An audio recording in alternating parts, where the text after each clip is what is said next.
Because I believe so strongly in the message of public television. I believe so strongly in the idea that we have a spiritual deficit in this country, and that we don't have an information deficit. There's plenty of that, but there's a deficit of spirit, a deficit that says there's not enough of us that feel connected to the highest and the greatest part of ourselves. And these top 10 principles that I have put together here for this program, you might want to jot down. You might want to go into your desk and just take out a little piece of paper. But I think if you practice them and look at them and see them, they come from someone who's had a burning desire, but has also been living a life in which I have felt independent of the opinions of others in terms of whether or not I should or shouldn't be doing that. There's something that I allow to consult myself, within myself, rather than looking outside to see if this is right or not. And so let me just I'll number them and I'll go through them and I'll give you some examples of them, and you decide whether they're to your liking or whether they work or not. The first of these principles came from a Vedantic scholar in the 10th century. His name was Tilopa. It's not exactly bestseller books, but it's the kind of thing that really excites me, because I think of going back 1,000 years or 2,000 years and reading what some of the greatest minds had to say and how open they were to the potentiality that each and every one of us have for greatness. And this first principle says, as Tilopa put it, have a mind that is open to everything and attached to nothing. One of the central principles of my life is that no one knows enough to be a pessimist about anything. And that each and every one of us, when we close our mind to what is possible for us or what is possible for humanity, closes off the genius that resides and lives in each and every one of us. Having an open mind doesn't necessarily mean finding fault with all of the things that you've been taught by others. It means opening yourself up to the potentiality and the possibility that anything and everything is possible. So having a mind that is open to everything and attached to nothing really means finding within ourselves the ability to get rid of a trait that I find so common in the contemporary world. Do you know that most people that I meet spend their lives looking for occasions to be offended? They actually are out there hoping that they can find some reason to be offended. And there's no shortage of reasons. They're out there everywhere.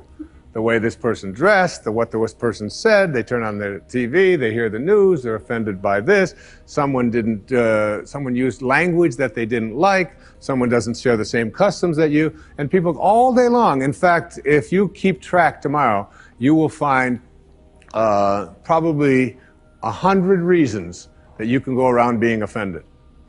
But a mind that is open to everything and attached to nothing is a mind that says, I'm never looking for anything to be offended by. And that whatever anybody else out there has to say, my response to that is, that's an interesting point of view. I've never considered that before. I remember being interviewed for a morning television show, and the woman that was interviewing me said, how does it feel to be talking to audiences where people have all of these strange beliefs, these weird things that they come to? And it intrigues me, because one of the things that Emerson said is in one of his very first essays. He says the first thing we have to say respecting what are called new views here in New England, where we are right now, is that they are not new, but the very oldest of thoughts cast into the mold of these new times. And that was in 1842. He was speaking about that. And this woman asked me the question. She said, doesn't it offend you that there's people out there and they're talking about people using crystals to heal somebody. And I remember my response.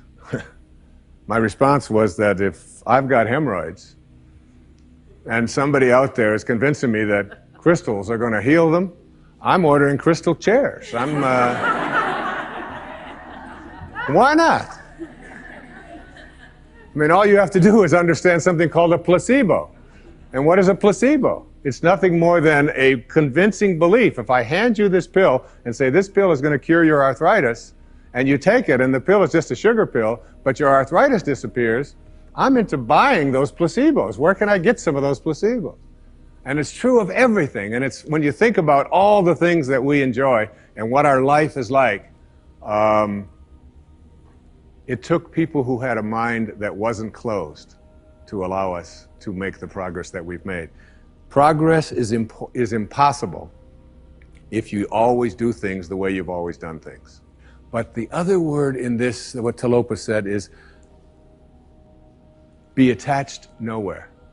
Be attached nowhere. Attachment really means I am deluding myself into a belief that if I can't have or if I can't do this or that thing, then somehow I am going to become immobilized.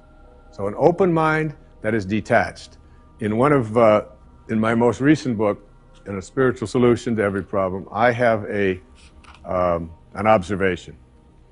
And it's an observation from Anthony DeMello, a man I respect enormously, a priest, who, in The Way to Love, puts it this way. Here's a great test for your relationships, especially the relationships that you're in with those whom you love, not your children, but your spouses and your lovers and so on. Try this test on for size. 1, I am not really attached to you at all. I am merely deluding myself into the belief that without you, I will not be happy. And 2, and here's the toughest test for non-attachment, I leave you free to be yourself, to think your thoughts, indulge your tastes, follow your inclinations, behave in ways that you decide are to your liking. How's that for a challenge? And so what most of us do in our relationships and why they are not as successful as we would like them to be is that we become attached and we tell ourselves that if this person behaves in a way that I find offensive, then I can't be happy. I make my happiness, my fulfillment dependent upon those people that I love being what I think that they should be. And detachment doesn't mean being a victim. It just simply means I know that I can make my life fulfilled and happy by having a mind that is open to everything and attached nowhere. The second principle is a very simple principle. It says you can't give away what you don't have. Now it sounds ridiculous, okay? But it's more than what meets the ear as you hear this. You can't give away what you don't have. People who are not good at giving away love can't give away love because they don't have it to give away. If I want to give you a dozen oranges, I can't give you those dozen oranges unless I go out and pick up 12 oranges someplace. Otherwise, all it is just empty rhetoric. And the same thing is true of virtually everything in your life. You can't give away love for others if you don't have love in here to give away. If what you have in here is contempt, if what you have in here is anger, if what you have in here is fear, then these are the things you're going to be giving away in your life. And I've often thought, and I really believe very strongly that there's a law, sort of a law in the universe. I call it the law of attraction. And the law of attraction is one that works like this. You get back from the universe, from the world, what it is that you put out there in the world.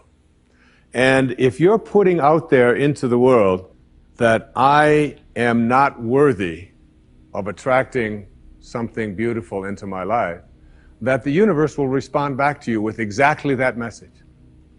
And there are people who come to me and who came to me for years when I had my own counseling practice and so on, and they would say to me, I just keep attracting the same kind of people, the same kind of events, the same kind of losers into my life. Why is that? Why do I keep doing that? And I keep attracting an absence of abundance. I just can't seem to attract abundance into my life. I'm always behind the 8 ball. I'm never getting ahead. And I suggested to them, I said, did it ever occur to you that that's the very kind of message you're sending out to the world and out to the universe?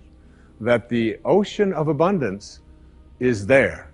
And you can go to that ocean of abundance and you can take a Mack truck and you can fill it up 20 times a day and take it out of there, and guess what? It doesn't impact at all the ocean of abundance. It doesn't even go down a zillionth of an inch. It's unlimited.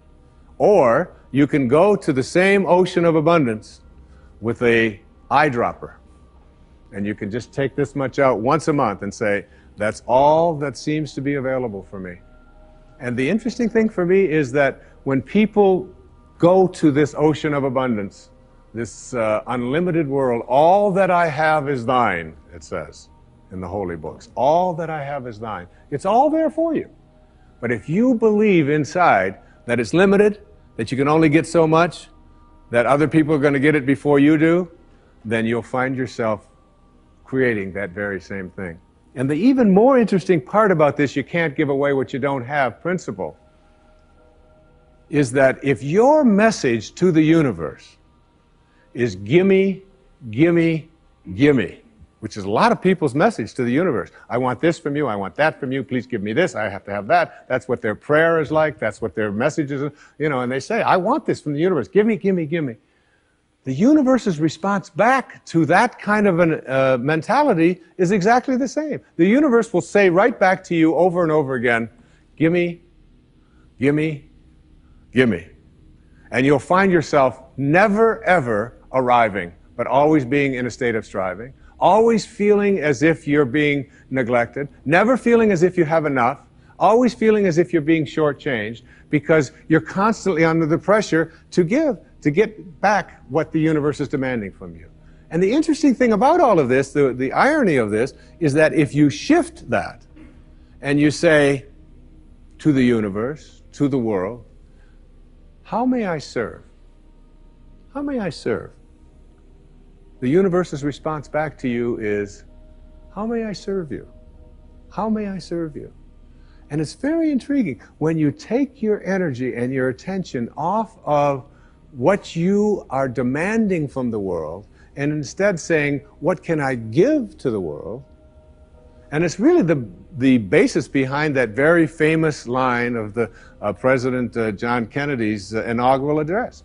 Ask not what your country can do, ask what you can do for your country. And the irony of that is, and I've learned that in my own life, that when I stopped thinking about what was in it for Wayne Dyer and how much could I get, and I began to shift and say, how can I help you? How can I give to you? What can I do for you? And people who write to me, I send them something. When I encounter somebody that needs help of some kind, I'm very often just giving that to them. And then I find that it just keeps coming back into my life. And once I shifted that energy off of what can I have into what can I give, it seemed to me that the universe responded back with the very same message. What can I give to you? And the most incredible and wonderful and beautiful abundance has flowed into my life in every way that I can possibly think of. You can't give away what you don't have. So take a look at an inventory of what you do have. How much do you love yourself? How much kindness do you have in you? How much peace do you have in you? How much joy do you have in you? And if you're able to give that away as many times as you can in a given day, watch and see how much more of that continues to show up and come back in your life. Okay? The third principle is one of my very favorites. It's called, there are no justified resentments. And this is a very difficult principle for many people to get, but one that I believe very strongly in. I was in a group one time of drug addicts and alcoholics. And I was one of the people that was a sponsor and leading this group. And the sign on the wall said, "There are no justified resentments in this group." And what I said to that group that night was, no matter what anybody says to you here, no matter what kind of anger comes directed towards you, no matter how much hate you may encounter showing up in your life, there are no justified resentments. Meaning that if you carry around resentment inside of you about anything or about anyone, and I'm talking about the person that you lent money to and hasn't paid you back, I'm talking about the person in your life that you feel was abusive in your life, I'm talking about the person who walked out on you and left you for somebody else. I'm talking about all of the things that you have justified in your heart and in your life that you have the right to be resentful about. And I'm suggesting to you that those resentments will always end up harming you and creating in you a sense of despair. I've often said that no one ever dies from a snake bite. The snake bite will never kill you. You cannot be unbitten. Once you're bitten, you're bitten. But it's the venom that continues to pour through your system after the bite that will end up destroying you. So now you have to take a look at all of the resentments that you may have in your life. And I'd like to suggest to you that I think there is a wonderful metaphor for this that I have created in my life for how to make this work. And I think that Regis Philbin is the one who's responsible for it, all right? My buddy Regis. And you speak in this book really about taking that spark and literally expanding that spark so that it becomes as large or as you want it to. Yeah. Peter Dunov, this great teacher from Bulgaria, a great spiritual master, great teacher, said that that there's the Creator places a spark of Himself in every creation, every flower, every tree, every animal, and every single one of us. And that spark is, for most people, is just kept as a spark. So occasionally they will have a divine moment, or they'll have an extension of love, and so on. Because everybody who's watching us right now or listening to us right now has had just a moment, hopefully, in your life where everything seemed to be really okay. Right. You ever had? You have, Oh, yes, I'm sure you have those all the time. I do. But then you lose it. And then you lose it. You know, I mean, I've had them where you're like pouring a cup of coffee, you're standing at the sink, or you're in your closet, when you just like, oh, gosh, I am okay. Everything is okay. And I'm really not just happy, but content and at one with everything. Everybody's, I think, had a hint of that, but can't hold on to it. What you're saying in Wishes Fulfilled is that you can hold on to it. Yeah, and you can expand that spark. That spark. And that you can expand the spark. The spark doesn't. The spark is like a dot in your humanity. Let's say I weigh 200 pounds. You know, it's a tenth of an ounce. This little spark. It should grow to a chunk, to a piece, to it gets as big as a soccer ball inside of you. So that all you have to give away is love. That you become this until you get to the point. I call that the higher self. So you had me in the spark of God in you. Right. You had me when you were describing, if you will, for our audience now, the cup of the ocean in relation to the ocean. Want to talk about that? Well, if it's just a good metaphor. The ocean is God. Let's say and you take a cup and you reach it into the ocean. You say, what do I have here? Yes. What I have here is a glass of God. It's not as big, it's not as strong, but it is still altogether God. This whole thing is altogether. That's right. If you take a cup of ocean water from the ocean, it still has the ocean. Now, if I take it over here and I pour it over here and I watch it, what will happen is it will evaporate, change form, and where will it go?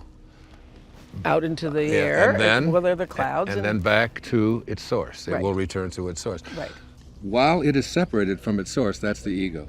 that's the part of us that believes that we are what we do, what we have, what other people think of us. We believe we're the vapor, we believe we're the cloud. Right, we believe all of that. Yes. All of this stuff, what Muktananda called the false self. Yes. The part of us that comes to believe that who you are is what you accumulate, what you accomplish, what your reputation is. You're separate from everyone else.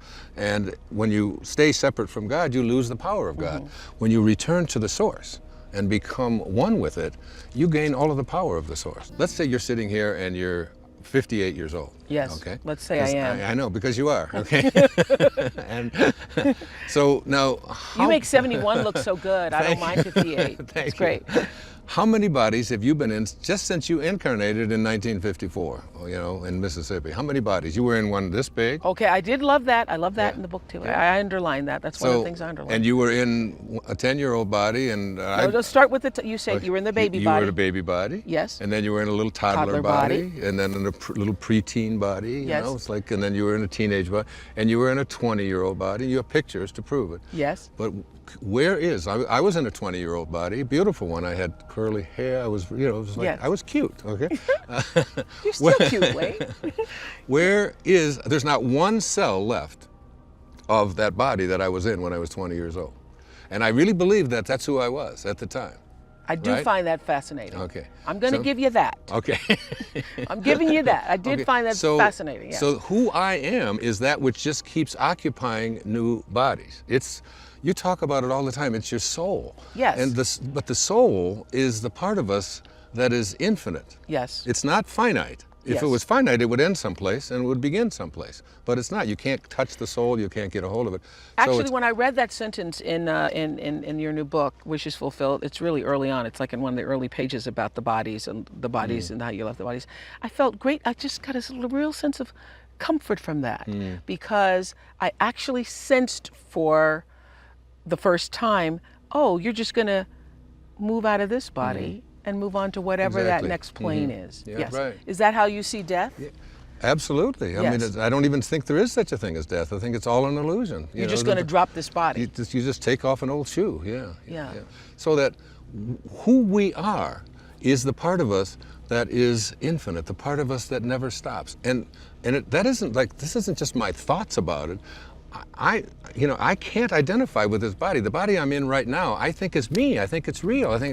But tomorrow it'll be a different body and another. So it's learning to focus on the inner instead of the outer. All of our sense of what reality is based upon our senses, what our eyes and ears tell us, what the internet tells us, whatever. We think that that's what's real. But all of that, everything that materializes, dematerializes. That becomes the rose. I mean, it's that whole thing that the Tao teaches us, isn't it? That out of the invisibleness, out of the no-thingness, out of the space that has no name, it's the space that's doing nothing, but leaving nothing undone. The Tao does nothing. It leaves nothing undone. And you are from the Tao. I'd like to just, for a few moments, speak about one more thought. I'd like to see you work at changing. To change the thought from notice me, to what Lao Tzu calls living in obscurity, becoming more obscure. We live in a celebrity-obsessed world, don't we? Look at me. Notice me. The Tao teaches something completely the opposite. Listen to the 66th verse of the Tao. Water again. The sea stays low. And because the sea stays low, all of the rivers and all of the streams empty into it. Because it stays humble. Because it stays in that place of just allowing everything to come to you. He was trying to teach us the important lesson of letting what we know is coming come to us. I practice this so much more now in my life than I did at one time. I can remember years ago, I had written a book called Your Erroneous Zones back in the 70s, and it stayed on the New York Times bestseller list for something like 27 months. And many weeks it would be number 1, and then it would go down to number 3, and then it would go to number 2, and down to 7, and all of that. And I was doing the Tonight Show in those days, and on a regular basis, and so many of the other shows, the Merv Griffin and Phil Donahue and Dinah Shore. I became like a regular on the Dinah Shore. I was like, hobnobbing with Burt Lancaster folks, and what you do is you call and find out where you appear on the bestseller list for the following week on Wednesday. So you call up on Wednesday, not for the Sunday coming up, but for the following week. And I called home, and my ego was pretty strong, and I was very much into a lot of notice me. I really believe that true nobility is not about being better than anyone else now. It's about being better than you used to be. And I think I'm better than I used to be. And I know that I'm better than I used to be in every quality or every characteristic that I hold to be valuable. Humility gives it its power. That's a very important principle to understand. And I live on the ocean, right next to it. It's my front yard. And always I watch it to learn something from this thing called the ocean, which is the most powerful source of life that we have on the planet. Without it, there's no life on this planet. And because it stays low, so what does this have to say to us? Do you have the capacity to get past that ego need to always be saying, notice me, look how important I am? I mean, there's been a proliferation of this lately with this celebrity silly stuff, isn't it? I mean, CNN is doing, full hour shows on silly little things about what happened to this particular celebrity or what happened to that celebrity, and the celebrity's never even done anything. And there's all of this talk about it. And all of the new magazines.